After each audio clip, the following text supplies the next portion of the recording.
Hola a todos, bienvenidos de nuevo a nuestra atalaya de imagen cardíaca. Nos vamos de nuevo al prolapso mitral, en esta ocasión visto con la resonancia magnética. Sabéis que en pacientes con prolapso tenemos el problema de que hay un grupo de pacientes que evolucionan particularmente mal porque desarrollan arritmias ventriculares o incluso muerte súbita, y tenemos la necesidad, el problema clínico, de poder detectar precozmente a los pacientes que estén en riesgo.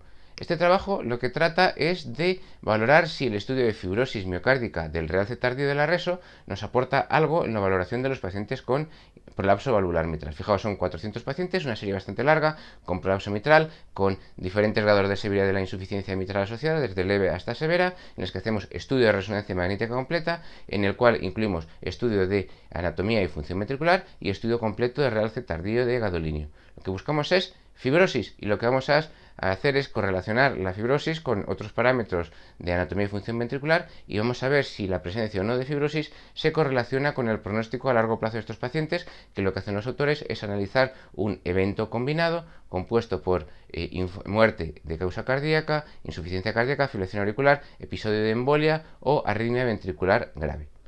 Primer resultado, el realce tardío, los focos de fibrosis son frecuentes en los pacientes con prolapso valvular mitral. 28% de los pacientes tienen focos de realce tardío. Los autores nos muestran en esta imagen los diferentes patrones que puede tener. El más frecuente es este patrón, que es en el segmento inferolateral basal intramiocárdico. Otro patrón diferente es un foco de realce en la base del músculo papilar. Otro tipo de patrón que encuentran son focos de realce pequeñitos en los músculos papilares. Y un último patrón es encontrar pequeños focos en la zona de unión de la pared del ventrículo derecho con el septo del ventrículo izquierdo. De estos patrones, el más frecuente con bastante es el de la presencia de focos de realce lineales, es este de aquí, en la zona inferolateral basal. Y el segundo más frecuente es la presencia de focos de realce en los músculos papilares.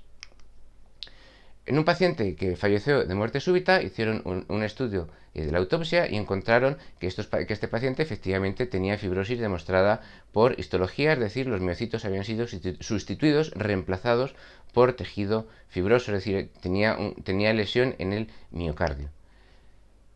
La presencia de fibrosis se correlacionó con la presencia de insuficiencia mitral. Cuanto más severa era la insuficiencia, más probable que el paciente tuviera focos de fibrosis. Pero incluso, aunque el paciente tuviera insuficiencia mitral pequeña, había un porcentaje de pacientes nada despreciable, de un 13 o un 15%, que incluso con poca insuficiencia mitral tenían focos de fibrosis.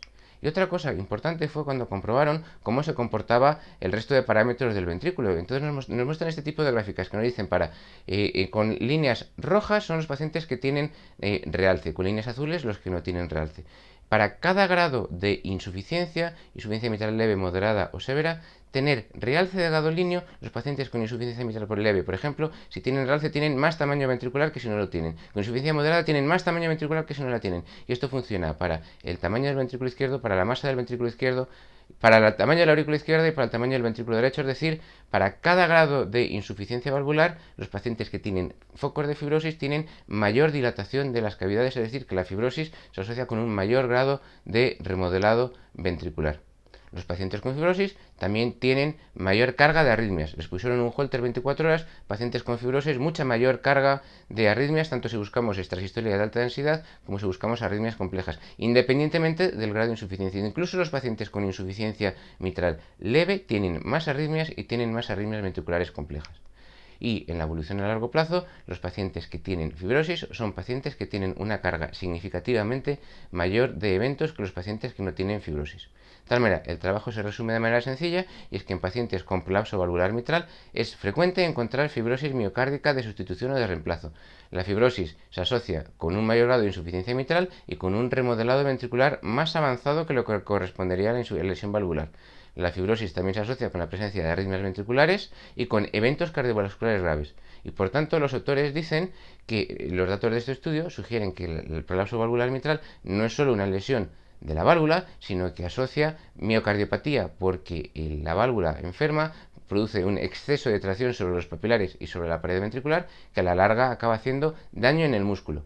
¿Habría que hacer resonancia a todos los pacientes para tratar de determinar si tienen fibrosis y caracterizar bien ¿Qué es lo que pasa en ese miocardio? Los autores del estudio dicen que sí, porque aporta información adicional, aunque de momento no está claro que nos ayude a mejorar el manejo de nuestros pacientes. Llegamos al final de la atalaya. Muchas gracias a todos por vuestra atención. Os espero en el próximo episodio de la atalaya de imagen cardíaca.